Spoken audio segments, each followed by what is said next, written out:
Branch manager sa usa ka security agency gibanhigan pasado alas 6 kaganabuntag sa may Marigondon, Dakbayan sa Lapu-Lapu. Si Luan Mirondina sa report.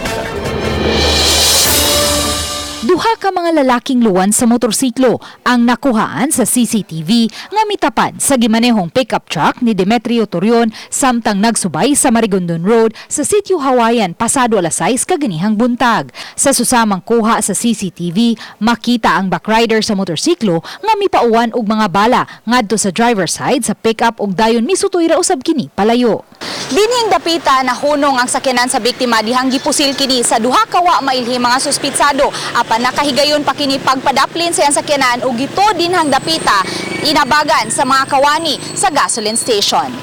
Pagbang, wato igo kaniya din pagsunod bang nga then lakaw man largo ang nagpusil.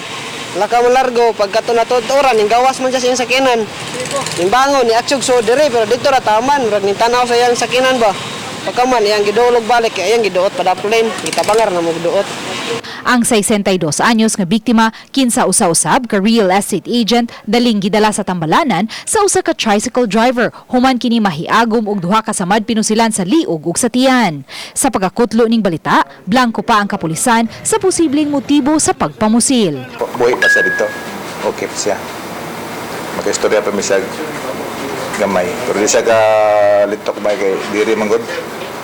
Liog man murag wad ba kanang yungit siya. So far wala pa among nadawat nga mga impormasyon namin pero ongoing pa man ang among investigation. Obani June Solon, Luan Mirondina, Balitang Bisda.